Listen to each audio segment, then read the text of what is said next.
Have you ever held a piece of gold in your hand and wondered where it truly came from? A shiny metal, dense, heavy, and beautiful. It's been worshipped, fought over, and mined for thousands of years. But what if I told you, gold's story didn't start on Earth? In fact, it began long before our planet existed. It was born in the heart of dying stars. Today, we'll travel across billions of years, from the dawn of the universe to the jewelry in your hand, to uncover the astonishing truth behind how gold was created. In the beginning, about 13.8 billion years ago, there was nothing. And then came the Big Bang, a flash of pure energy that created space, time, and everything we know. In those first moments, only the simplest elements existed: hydrogen, helium, and a trace of lithium. No metals, no gold, no life. Gold had not yet been born. As the first stars formed, they began the fusion process, smashing hydrogen atoms together to form helium, then carbon, oxygen, silicon, and finally, iron. But here's the problem. Fusion inside stars can only create elements up to iron. Beyond iron, fusion consumes more energy than it releases. So, how did elements heavier than iron, like gold, ever appear? The answer lies in death. Not the death of humans, but the death of stars. When massive stars, 10 or more times heavier than the Sun, run out of fuel, their cores collapse under their own gravity. In a split second, a titanic explosion occurs. A supernova. Temperatures soar to billions of degrees, and atoms are bombarded with a flood of neutrons. This process is known as the R process, short for rapid neutron capture. In those brief, chaotic moments, new elements are born: uranium, platinum, and yes, gold. But scientists noticed something strange. Even with all the supernovas we've seen, there simply isn't enough gold in the universe to match what these explosions could make. Something else had to be happening. Something rarer, more violent, and infinitely more powerful. Imagine this. Two stars die, collapsing into ultra-dense remnants called neutron stars. Each no larger than a city, but heavier than the Sun itself. They orbit one another for millions of years, slowly spiraling closer and closer until collision. When two neutron stars collide, they unleash a burst of energy unlike anything else in the cosmos. In that instant, gold is forged. The data revealed something incredible. This single event produced more than 100 Earth masses of gold and platinum. Just one collision, enough gold to coat our entire planet in a thin golden layer. Every piece of gold on Earth was likely born in a cosmic cataclysm like this, a relic of starlight and destruction. After these violent events, clouds of dust and metal, including tiny specks of gold, drifted through space for millions of years.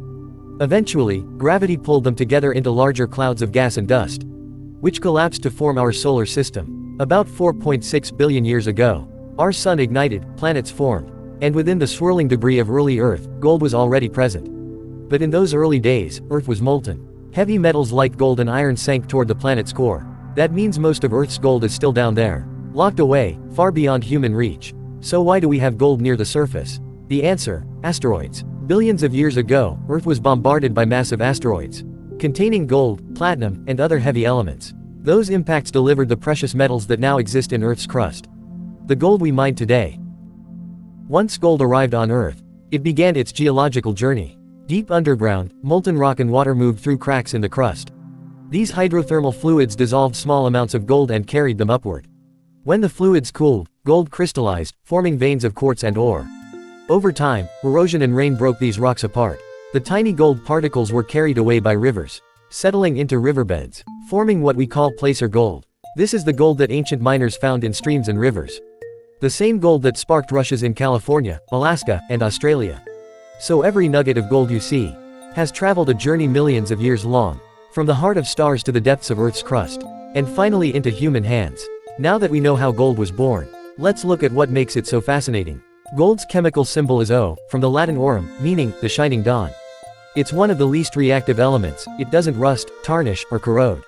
It's incredibly soft. A single gram can be hammered into a sheet 1 square meter wide. All the gold ever mined could fit inside a 22-meter cube. Humanity extracts about 3,000 tons of gold per year, and most of it comes from just a few countries. The human body contains about 0.2 milligrams of gold, mostly in the blood. And yes, the oceans contain an estimated 13 billion tons of gold. But each liter of seawater has only 13 nanograms, far too little to extract economically. Today, gold isn't just jewelry. It powers our world, quietly, invisibly. In electronics, gold is used in microchips, circuit boards, and spacecraft. Why? Because it's an excellent conductor and never corrodes. Your smartphone probably contains around 30 to 50 milligrams of gold. Your computer, even more. Every call, every satellite, every data transfer. Somewhere inside, a tiny piece of stardust is at work. Even in medicine, gold nanoparticles are being tested to treat cancer and deliver drugs with precision. It's incredible. The same metal once used to crown kings is now used to power technology that connects the world. For thousands of years, gold has captivated us.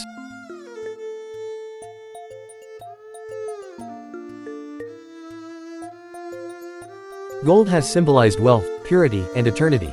But now we know, gold isn't just beautiful, it's cosmic. It connects us to the stars. Every ring, every coin, every ounce of gold is a fragment of an ancient explosion, a memory of the universe's most powerful events. So the next time you see gold, in jewelry, in a museum, or even in your phone, remember this: that tiny piece of metal was born in a cosmic firestorm. Billions of years before Earth existed.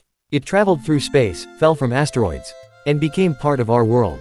Gold is not just a treasure. It's a message from the stars. A reminder that we are all made of the same cosmic dust. And that is the true story of how gold was created. From the death of stars to the hands of humankind.